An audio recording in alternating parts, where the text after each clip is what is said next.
30वां अध्याय श्री भगवान का स्वधाम गमन। सुखदेव जी कहते हैं, परीक्षित, दारुक के चले जाने पर ब्रह्मा जी, शिव, पार्वती, इंद्रादि लोकपाल, मारीची आदि प्रजापति, बड़े बड़े ऋषि मुनि, पितर, सिद्ध, गंधर्व, विद्याधर, नागचारण, यक्ष, राक्षस, किन्नर, अप्सराएं तथा गरुण लोक के विभिन्न पक्षी अथवा मैत्री आदि ब्राह्मण भगवान श्री कृष्ण के परधाम प्रस्थान को देखने के लिए बड़ी ही उत्सुकता से वहां पर आए। वे सभी भगवान श्री कृष्ण के जन्म और लीलाओं का गान अथवा वर्णन कर रहे थे। उनके विमानों से सारा का सारा आकाश भर गया था। वे बड़ी भक्ति भाव से भगवान पर पुष्पों की वर्षा कर रहे थे। सर्वव्यापक भगवान श्री कृष्ण ने ब्रह्मा जी और अपने विभूति स्वरूप देवताओं को देखकर अपने आत्मा को स्वरूप में स्थित किया और कमल के समान नेत्र बंद कर लिए। भगवान का विग्रह उपासकों के ध्यान और धारण का मंगलमय आधार और समस्त लोगों के लिए परम रमणीय आश्रय है। इसलिए उन्होंने योगियों के सम्मान अग्नि देवता संबंधी योग धारण के द्वारा उनको जलाया नहीं, सशरीर अपने धाम को ले गए। उस समय स्वर्ग में नगाड़े बजने लगे और आकाश में पुष्पों की वर्षा होने लगी। परीक्षित, भगवान श्री कृष्ण के पीछे पीछे इस लोक से सत्य, धर्म, धैर्य, कीर्ति और श्रीदेवी भी चली गई। भगवान श्री कृष्ण की गति मन और वाणी के परे है। तभी तो भगवान जब अपने धाम में प्रवेश करने लगे तब ब्रह्मादि देवता भी उन्हें ना देख सके। इस घटना से उन्हें बड़ा ही विस्मय हुआ। जैसे बिजली मेघमंडल को छोड़कर जब आकाश में प्रवेश करती है तब मनुष्य उसकी चाल नहीं देख पाते, वैसे ही बड़े बड़े देवता भी भगवान श्री कृष्ण की गति के संबंध में कुछ न जान सके। ब्रह्मा जी और भगवान शंकर आदि सभी देवता भगवान की यह परम योगमयी गति देखकर बड़े विस्मय के साथ उनकी प्रशंसा करते करते अपने अपने लोक को चले गए। परीक्षित, जैसे नट अनेक प्रकार के स्वांग बनाता है परंतु रहता है उन सब से निर्लेप, वैसे ही भगवान का मनुष्यों के समान जन्म लेना, लीला करना और फिर उसे संवरण कर लेना उनकी माया का विलास मात्र है, अभिनय मात्र है। वे स्वयं ही इस जगत की सृष्टि करने, इसमें प्रवेश करके विहार करते हैं और अंत में संघार लीला करके अपने अनंत महिमामय स्वरूप में ही स्थिर हो जाते हैं। संदीपनी गुरु का पुत्र यमपुरी चला गया था, परंतु उसे वे मनुष्य शरीर के साथ लौटा लाए।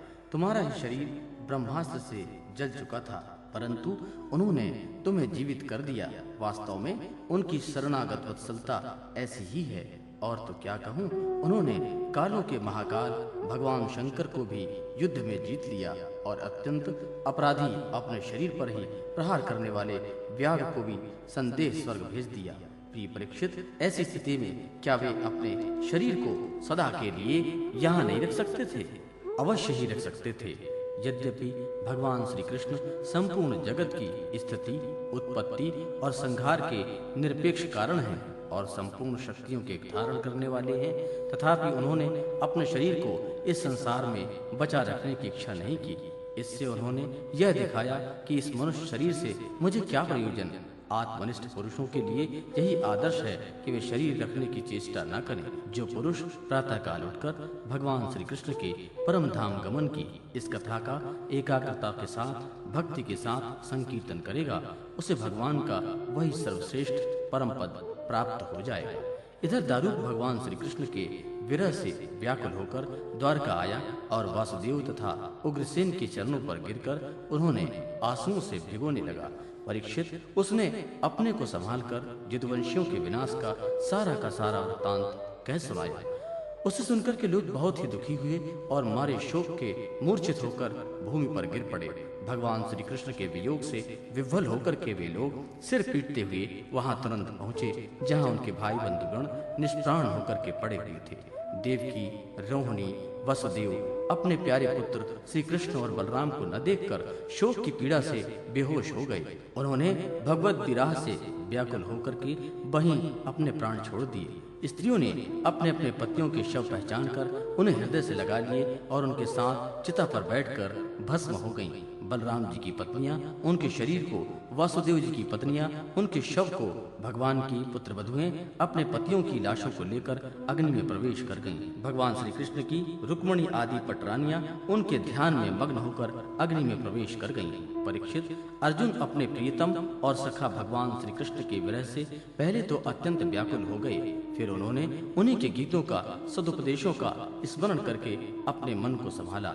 यदुवंश के मृत व्यक्तियों में जिन्होंने कोई पीड़ा देने वाला था, उनका श्राद्ध अर्जुन ने क्रमशः विधि पूर्वक कराया। महाराज, भगवान के न रहने पर समुद्र ने एकमात्र भगवान श्री कृष्ण का निवास स्थान छोड़कर एक ही क्षण में सारी द्वारकापुरी को डुबो दिया। भगवान श्री कृष्ण वहां अब भी सदा सर्वदा निवास करते हैं। वह स्थान स्मरण मात्र से ही सारे पाप और सारे तापों का नाश करने वाला और सर्वांग मंगलों को भी मंगल बना देने वाला है। प्रिय परीक्षित, पिंडदान के अनंतर बची खुशी स्त्रियां, बच्चे और बूढ़ों को लेकर अर्जुन इंद्रप्रस्थ चले आए। वहां सबको यथा योग्य बसा करके अनिरुद्ध के पुत्र वज्र का राज्याभिषेक भी कर दिया। राजन, तुम्हारे दादा युधिष्ठिर आदि पांडवों को अर्जुन से ही यह बात मालूम पड़ी कि यदि वंशियों का संहार हो गया है, तब उन्होंने अपने वंशधर तुम्हें राजपद पर अभिषिक्त करके हिमालय की वीर यात्रा की। मैंने तुम्हें देवताओं के भी आराध्य देव भगवान श्री कृष्ण की जन्म लीला और कर्म लीला सुनाई। जो मनुष्य श्रद्धा के साथ इसका कीर्तन करता है, वह समस्त पापों से मुक्त हो जाता है। हे परीक्षित, जो मनुष्य इस प्रकार भक्त भयहारी निखिल सौंदर्य माधुर्य निधि श्री कृष्णचंद्र के अवतार संबंधी रुचिर, पराक्रम और इस श्रीमद् भागवत महापुराण में तथा दूसरे पुराणों में वर्णित परम आनंदमयी बाल लीला, कैशोर लीला आदि का संकीर्तन करता है, वह परमहंस मुनिंद्रों के अंतिम प्राप्तव्य श्री कृष्ण के चरणों में पराभक्ति प्राप्त करता है। ओम नमो भगवते वासुदेवाय। श्रीमद् भागवत महापुराण द्वादश स्कंद, पहला अध्याय, कलयुग के राजवंशियों का वर्णन। राजा परीक्षित ने पूछा, भगवान, यदुवंश शिरोमणि भगवान श्री कृष्ण जब अपने परम धाम पधार गए, तब पृथ्वी पर किस वंश का राज्य हुआ तथा अब किसका राज्य होगा? आप कृपा करके मुझे यह बतलाइए। श्री सुखदेव जी ने कहा, प्रिय परीक्षित, मैंने तुम्हें 9वें स्कंद में यह बात बतलाई थी कि जरासंध के पिता बृहद्रथ के वंश में अंतिम राजा होगा पुरंजय अथवा रिपुंजय। उसके मंत्री का नाम होगा शुनक। वह अपने स्वामी को मार डालेगा और अपने पुत्र प्रद्योत को राज सिंहासन पर अभिषिक्त करेगा। प्रद्योत का पुत्र होगा पालक, पालक का विशाखयूप, विशाखयूप का राजक और राजक का पुत्र होगा नंदिवर्धन। प्रद्योत वंश में यही 5 नरपति होंगे।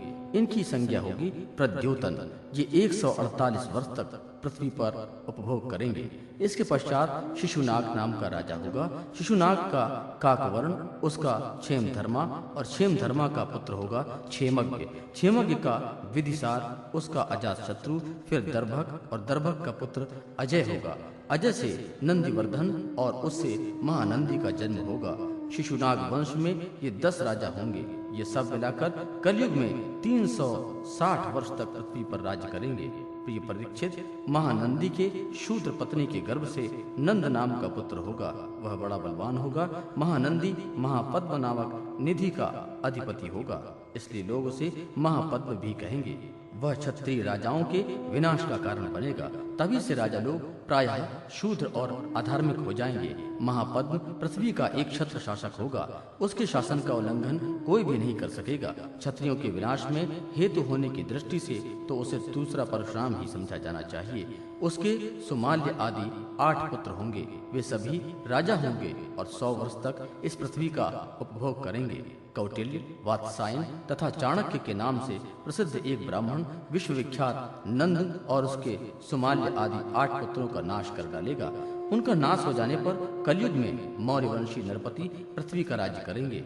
वही ब्राह्मण पहले पहल चंद्रगुप्त मौर्य को राजा के पद पर अभिषिक्त करेगा। चंद्रगुप्त का पुत्र होगा वारिसार और वारिसार का अशोकवर्धन। अशोकवर्धन का पुत्र होगा सुयश, सुयश का संगत, संगत का शालिशूक और शालिशूक का सोम शर्मा, सोम शर्मा का शतधनवा और शतधनवा का पुत्र बृहद्रथ होगा। कुरुवंश विभूषण परीक्षित, मौर्य वंश में ये 10 नरपति कलयुग में 137 वर्ष तक पृथ्वी का उपयोग करेंगे। बृहद्रथ का सेनापति होगा पुष्यमित्र शुंग। वह अपने स्वामी को मारकर स्वयं राजा बन बैठेगा। पुष्यमित्र का अग्निमित्र और अग्निमित्र का ज्येष्ठ होगा। ज्येष्ठ का वसुमित्र, वसुमित्र का भद्रक और भद्रक का पुलिंद, पुलिंद का घोष और घोष का पुत्र होगा वज्रमित्र। वज्रमित्र का भागवत और भागवत का पुत्र होगा देवभूति।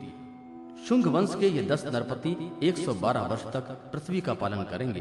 परीक्षित, शुंग वंशी नरपतियों का राज्यकाल समाप्त होने पर यह पृथ्वी कण्ववंशी नरपतियों के हाथ में चली जाएगी। कण्ववंशी नरपति अपने पूर्ववर्ती राजाओं की अपेक्षा कम गुण वाले होंगे। शुंग वंश का अंतिम नरपति देवभूति बड़ा ही लंपट होगा। उसे उसका मंत्री कण्ववंशी वासुदेव मार डालेगा और अपने बुद्धिबल से स्वयं राज्य करेगा। वसुदेव का पुत्र होगा भूमित्र, भूमित्र का नारायण और नारायण का सुशर्मा। सुशर्मा बड़ा यशस्वी होगा। कण्व वंश के ये 4 नरपति कण्वायन कहलाएंगे और कलयुग में 345 वर्ष तक पृथ्वी का उपभोग करेंगे। प्रिय परीक्षित, कण्ववंशी सुशर्मा का एक शूद्र सेवक होगा बलि। वह अंध जाति का एवं बड़ा दुष्ट होगा। वह सुशर्मा को मारकर कुछ समय तक स्वयं पृथ्वी पर राज्य करेगा। इसके बाद उसका भाई कृष्ण राजा होगा। कृष्ण का पुत्र श्री शांत कर्ण और उसका पौर्णमास होगा। चतुर्मास का लंबोदर और लंबोदर का पुत्र चिबिलक होगा। चिबिलक का मेघस्वाति, मेघस्वाति का अट्टमान, अट्टमान का अनिष्टकर्मा, अनिष्टकर्मा का हाले, हाले का तलक, तलक का पुरीश भीरु और पुरीश भीरु का पुत्र होगा राजा सुनंदन।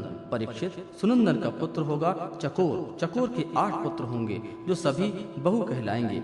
इनमें से सबसे छोटे का नाम होगा विश्वस्वाति। वह बड़ा वीर होगा और शत्रुओं का दमन करेगा। विश्वस्वाति का गोमती पुत्र और उसका पुत्र होगा पुरीमान। पुरीमान का मेधाशिरा, मेधाशिरा का शिवस्कंद, शिवस्कंद का यज्ञश्री, यज्ञश्री का विजय और विजय के 2 पुत्र होंगे चंद्रविज्ञ और लोमधि। परीक्षित, ये 30 राजा 456 वर्ष तक पृथ्वी का राज्य भोगेंगे। परीक्षित, इसके पश्चात अवभृति नगरी के 7 आभीर, 10 गर्दभी और 16 कंक पृथ्वी का राज्य करेंगे। ये सब के सब बड़े लोभी होंगे। इनके बाद 8 यवन, 14 तुर्क राज्य करेंगे। इसके बाद 10 गुरुंड और 11 मौन नरपति होंगे। मौनों के अतिरिक्त ये सब 1099 वर्ष तक पृथ्वी का उपभोग करेंगे तथा 11 मौन नरपति 300 वर्ष तक पृथ्वी का शासन करेंगे। जब उनका राज्यकाल समाप्त हो जाएगा तब किलिकला नाम की नगरी में भूतनंद नाम का राजा होगा। भूतनंद का वंगिरी, वंगिरी का भाई शिशुनंदी तथा यशोनंदी और प्रवीरक ये 106 वर्ष तक राज्य करेंगे। इनमें 13 पुत्र होंगे। वे सब के सब वाल्हिक कहलाएंगे। उसके पश्चात पुष्यमित्र नामक क्षत्रिय और उसके पुत्र दुर्मित्र का राज्य होगा। परीक्षित, वाल्हिक वंश नरपति एक साथ ही विभिन्न प्रदेशों में राज्य करेंगे। उसमें 7 आंध्र देश के तथा साथ ही कोसल देश के अधिपति होंगे। कुछ विदुर भूमि के शासक और कुछ निषद देश के स्वामी होंगे। इसके बाद मगध देश का राजा होगा विश्वस्फूर्तिज। वह पूर्वोक्त पुरंजय के अतिरिक्त द्वितीय पुरंजय कहलाएगा। यह ब्राह्मणादि उच्च वर्णों में पुलिंद, यदु और मद्र आदि म्लेच्छ प्राय जातियों के रूप में परिणत कर देगा। इसकी बुद्धि इतनी दुष्ट होगी कि यह ब्राह्मण, क्षत्रिय और वैश्यों का नाश करके शूद्र प्राय जनता की रक्षा करेगा। यह अपने बलवीर से क्षत्रियों को उजाड़ देगा और पद्मवतीपुरी को राजधानी बनाकर हरिद्वार से लेकर प्रयाग पर्यंत सुरक्षित पृथ्वी का राज्य करेगा। परीक्षित, ज्यों ज्यों घोर कलयुग आता जाएगा त्यों त्यों सौराष्ट्र, अवंती, आभीर, शूर, अर्बुद और मालवा देश के ब्राह्मणगण संस्कार शून्य हो जाएंगे तथा राजा लोग शूद्र तुल्य हो जाएंगे। सिंधु तट, चंद्रभागा का तटवर्ती प्रदेश, कौंतीपुरी और काश्मीर मंडल पर प्राय शूद्रों का संस्कार एवं ब्रह्मस्तेज से हीन नाम मात्र के द्विजों का और म्लेच्छों का राज्य होगा। परीक्षित, ये सब के सब राजा आचार विचारों में म्लेच्छ प्राय होंगे। ये सब एक ही समय विभिन्न प्रांतों में राज्य करेंगे। ये सब के सब परले, सिरके, झूठे, अधार्मिक, स्वल्प दान करने वाले होंगे। छोटी छोटी बातों को लेकर ही ये क्रोध के मारे आग बबूला हो जाया करेंगे। ये दुष्ट लोग स्त्री, बच्चों, गौओं, ब्राह्मणों को मारने में भी नहीं हिचकेंगे। दूसरों की स्त्री, धन हथियाना इनके लिए सर्वदा उत्सुक रहेंगे। ना तो इन्हें बढ़ते देर लगेगी और न ही घटते। क्षण मात्र में रुष्ट और क्षण मात्र में तुष्ट हो जाएंगे। इनकी शक्ति और आयु थोड़ी होगी। इनमें परंपरागत संस्कार नहीं होंगे। ये अपने कर्तव्य कर्म का पालन नहीं करेंगे। रजोगुण और तमोगुण से अंधे बने रहेंगे। राजा के वेश में म्लेच्छ ही रहेंगे। वे सब लूट खसोट कर अपनी प्रजा का खून चूसेंगे। जब ऐसे लोगों का शासन होगा तो देश की प्रजा भी वैसे ही स्वभाव, आचरण और भाषण की वृद्धि हो जाएगी। राजा लोग तो उनका शोषण करेंगे ही, वे आपस में भी एक दूसरे का उत्पीड़न करेंगे और अंततः सबके कलयुग के धर्म। शुकदेव जी कहते हैं, परीक्षित, समय बड़ा बलवान है। ज्यों ज्यों घोर कलयुग आता जाएगा त्यों त्यों उत्तरोत्तर धर्म, सत्य, पतिव्रता, क्षमा, दया, आयु, बल और स्मरण शक्ति का लोप होता जाएगा। कलयुग में जिसके पास धन होगा उसी को लोग कुलीन समझेंगे, सदाचारी और सद्गुणी मानेंगे। जिसके हाथ में शक्ति होगी वही धर्म और न्याय की व्यवस्था अपने अनुकूल करा सकेगा। विवाह संबंध के लिए कुलीन योग्यता आदि की परख निरख नहीं रहेगी। युवक युवतियां पारस्परिक रुचि से ही संबंध करेंगे। व्यवहार की निपुणता, सच्चाई और ईमानदारी भी नहीं रहेगी। जो जितना छल कपट कर सकेगा वह उतना ही व्यवहार कुशल माना जाएगा। स्त्री और पुरुषों की श्रेष्ठता का आधार उनका शील संयम न होकर केवल रति कौशल ही रहेगा। ब्राह्मण की पहचान उनके गुण स्वभाव से नहीं यज्ञोपवीत से हुआ करेगी। वस्त्र, दंड, कमंडल आदि से ब्रह्मचारी, सन्यासी आदि वर्णाश्रमों की पहचान होगी और वे एक दूसरे का चिन्ह स्वीकार कर लेना ही एक दूसरे से आश्रम में प्रवेश का स्वरूप होगा। जो घूस देने या धन खर्चा करने में असमर्थ होगा उसे अदालतों से ठीक ठीक न्याय न मिल सकेगा। जो बोलचाल में जितना चालाक होगा उसे उतना ही बड़ा पंडित माना जाएगा। असाधुता की दोषी होने का एक ही पहचान बनेगी, गरीब होना। जो जितना अधिक दम पाखंड कर सकेगा उसे उतना ही बड़ा साधु समझा जाएगा। विवाह के लिए एक दूसरे की स्वीकृति ही पर्याय होगी। शास्त्रीय विधि विधान के संस्कार आदि की कोई आवश्यकता न समझी जाएगी। बाल आदि संवार कर कपड़े लत्ते से लैस हो जाना ही स्नान समझा जाएगा। लोग दूर के तालाब को तीर्थ मानने लगेंगे और निकट के तीर्थ गंगा, गोमती, माता पिता आदि की उपेक्षा करेंगे। सिर पर बड़े बड़े बाल, कालो रखना ही शारीरिक सौंदर्य का चिन्ह समझा जाएगा और जीवन का सबसे बड़ा पुरुषार्थ होगा अपना पेट भर लेना। जो जितनी ढिठाई के से बात करेगा उसे उतना ही सच्चा समझा जाएगा। योग्यता, चतुराई का सबसे बड़ा लक्षण यह होगा कि मनुष्य अपने कुटुंब का पालन कर ले। धर्म का सेवन यश के लिए किया जाएगा। इस प्रकार सारी पृथ्वी पर दुष्टों का बोलबाला हो जाएगा। तब राजा होने का कोई नियम न रहेगा। ब्राह्मण, क्षत्रिय, वैश्य अथवा शूद्र में से जो बलि होगा वह राजा बन बैठेगा। उस समय के नीच राजा अत्यंत निर्दयी एवं क्रूर होंगे। लोभी तो इतने होंगे कि उनमें और लुटेरों में कोई अंतर न किया जा सकेगा। वे प्रजा की पूंजी एवं पत्नियों तक को छीन लेंगे। उनसे डरकर प्रजा पहाड़ों और जंगलों में भाग जाएगी। उस समय प्रजा तरह तरह के शाक, कंदमूल, मांस, मधु, फल फूल और बीज गुठली आदि खाकर अपना पेट भरेगी। कभी वर्षा न होगी, सूखा पड़ जाएगा, तो कभी कर लगाए जाएंगे। कभी कड़ाके की सर्दी पड़ेगी तो कभी पाला पड़ेगा। कभी आंधी चलेगी, कभी गर्मी पड़ेगी तो कभी बाढ़ आ जाएगी। इन उत्पातों से तथा आपस से संघर्ष से प्रजा अत्यंत पीड़ित होगी, नष्ट हो जाएगी। लोग भूख प्यास तथा नाना प्रकार की चिंताओं से दुखी होंगे। रोगों से तो उन्हें छुटकारा ही न मिलेगा। कलयुग में मनुष्यों की परमायु केवल 20 या 30 वर्ष की होगी। परीक्षित, कलिकाल में दोष से प्राणियों के शरीर छोटे छोटे, क्षीण और रोगग्रस्त होने लगेंगे। वर्ण और आश्रमों का धर्म बताने वाला वेद मार्ग नष्ट प्राय हो जाएगा। धर्म में पाखंड की प्रधानता हो जाएगी। राज्य महाराजे डाकू लिटोरों के समान हो जाएंगे। मनुष्य चोरी, झूठ तथा निरपराध हिंसा आदि नाना प्रकार के कर्मों से जीविका चराने लगेगा। चारों वर्णों के लोग शूद्रों के समान हो जाएंगे। गायें बकरियों की तरह छोटी छोटी हो जाएंगी और कम दूध देने वाली होंगी। वन्य प्राणी और सन्यासी आदि विरक्त आश्रम वाले भी घर गृहस्थी जुटाकर गृहस्थों का सा व्यापार करने लगेंगे। जिनसे वैवाहिक संबंध है उन्हीं को अपना संबंधी माना जाएगा। धान, जौ, गेहूं आदि धान्यों के पौधे छोटे छोटे होने लगेंगे। वृक्षों में अधिकांश शमी के समान छोले और कटीले वृक्ष ही रह जाएंगे। बादलों में बिजली तो बहुत चमकेगी परंतु वर्षा कम होगी। गृहस्थों के घर अतिथि सत्कार या वेद ध्वनि से रहित होने के कारण अथवा जनसंख्या घट जाने के कारण सूने सूने लगेंगे। परीक्षित, अधिक क्या कहें, कलयुग का अंत होते होते मनुष्य का स्वभाव गधों जैसा दुस्सह बन जाएगा।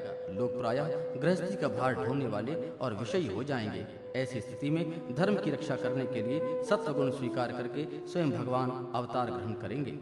प्रिय परीक्षित, सर्वव्यापक भगवान विष्णु सर्वशक्तिमान हैं। वे सर्वस्वरूप होने पर भी चराचर जगत के सच्चे शिक्षक हैं, सद्गुरु हैं। वे साधु सज्जन पुरुषों के धर्म की रक्षा के लिए उनके कर्म बंधन काट करके उन्हें जन्म मृत्यु के चक्र से छुड़ाने के लिए सदैव अवतार धारण करते हैं।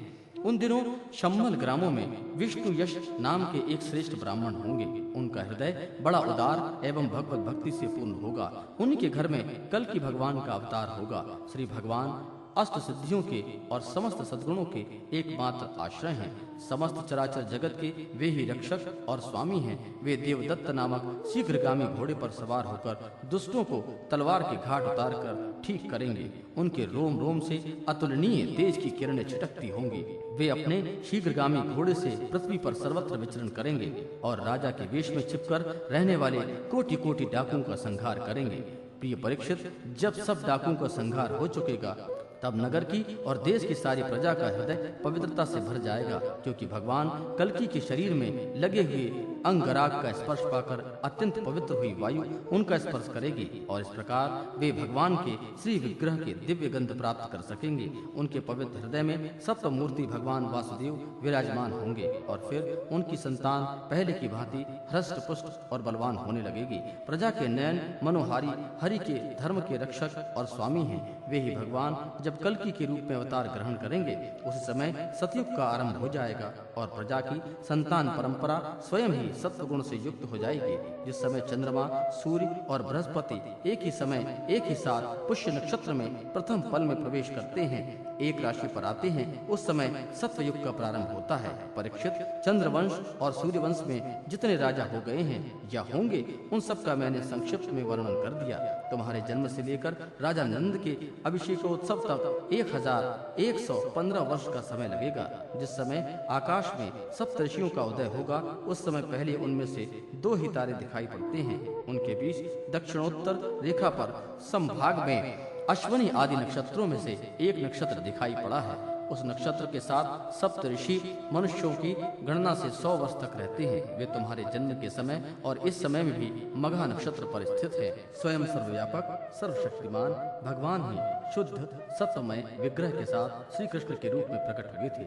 वे जिस समय अपनी लीला संवरण करके परम धाम को पधार गए उस समय कलयुग ने संसार में प्रवेश किया। उसी के कारण मनुष्यों की मति गति पाप की ओर लुढ़क गई। जब तक लक्ष्मीपति भगवान श्री कृष्ण अपने चरण कमलों से पृथ्वी का स्पर्श करते रहे तब तक कलयुग पृथ्वी पर अपना पैर न जमा सका। परीक्षित, जिस समय सप्तऋषि मघा नक्षत्र पर विचरण करते रहते हैं उसी समय कलयुग का आरंभ होता है। कलयुग की आयु देवताओं की वर्ष गणना से 1200 वर्षों अर्थात मनुष्य की गणना के अनुसार 4,32,000 वर्ष की है। जिस समय सप्तऋषि मघा से चलकर पूर्वाषाढ़ा नक्षत्र में जा चुके होंगे उस समय राजा नंद का राज्य रहेगा। तभी से कलयुग की वृद्धि शुरू होगी। पुरातत्ववेत्ता ऐतिहासिक विद्वानों का कहना है कि जिस दिन भगवान श्री कृष्ण ने अपने परम धाम को प्रयाण किया था उसी दिन उसी समय कलयुग का प्रारंभ हो गया। परीक्षित, जब देवताओं की वर्ष गणना के अनुसार 1000 वर्ष बीत चुके तब कलयुग के अंतिम दिनों में फिर से कल की भगवान की कृपा से मनुष्यों के मन में सात्विकता का संचार होगा। लोग अपने वास्तविक स्वरूप को जान सकेंगे और तभी से सत्वयुग का प्रारंभ हो जाएगा। परीक्षित, मैंने तो तुम्हें केवल मनुवंश का सो भी संक्षेप में वर्णन किया है। जैसे मनुवंश की गणना होती है वैसे ही प्रत्येक युग में ब्राह्मण, वैश्य और शूद्रों की भी वंश परंपरा समझनी चाहिए। राजन, जिन पुरुषों और महात्माओं का वर्णन मैंने तुमसे किया है अब केवल नाम से ही उनकी पहचान होती है। अब वे नहीं है, केवल उनकी कथा रह गई है। अब उनकी कीर्ति ही पृथ्वी पर जहाँ तहाँ सुनने को मिलती है। भीष्म पितामह के पिता राजा शांतनु के भाई देवापी और इक्ष्वाकुवंशी मरु इस समय कलाप ग्राम में स्थित हैं। वे बहुत बड़े योग्य बल से युक्त हैं। कलयुग के अंत में कल की भगवान की आज्ञा से वे फिर यहाँ आएंगे और पहले की भांति ही वर्णाश्रम धर्म का विस्तार करेंगे। सतयुग, त्रेता, द्वापर और कलयुग यही 4 युग हैं। ये पूर्वोक्त क्रम के अनुसार अपने अपने समय में पृथ्वी के प्राणियों पर अपना प्रभाव दिखलाते हैं। परीक्षित, मैंने तुमसे जिन राजाओं का वर्णन किया है वे सब और उनके अतिरिक्त दूसरे राजा भी इस पृथ्वी को मेरी मेरी करते रहे हैं, परंतु अंत में मरकर धूल में मिल गए हैं। इस शरीर को भले ही कोई राजा कह ले, परंतु अंत में वह क्रीड़ा, विष्ठा अथवा राख के रूप में परिणित होता है, राख ही होकर रहेगा। इस शरीर को या इसके संबंधियों के लिए जो किसी भी प्राणी को सताता है वह ना तो अपना स्वार्थ जानता है और ना ही तो परमार्थ, क्योंकि प्राणियों को सताना तो नरक का द्वार है। वे लोग यही सोचा करते हैं कि मेरे दादा परदादा इस अखंड भूमंडल का शासन करते थे, अब यह मेरे अधीन किस प्रकार रहे और मेरे बाद मेरे बेटे, मेरे पोते और वंशज किस प्रकार इसका उपयोग कर सके। वे मूर्ख इस आग, पानी और मिट्टी के शरीर को अपना आपा मान बैठे हैं और बड़े अभिमान के साथ डींग हाँकते हैं कि यह पृथ्वी मेरी है। अंत में वे शरीर और पृथ्वी दोनों को छोड़कर स्वयं ही अदृश्य हो जाते हैं। प्रिय परीक्षित, जो नरपति बड़े उत्साह और बल पौरुष से इस पृथ्वी के उपभोग में लगे हैं, उन सबको काल ने अपने विकराल गाल में धर दबाया है। अब केवल इतिहास में उनकी कहानी ही शेष रह गई है।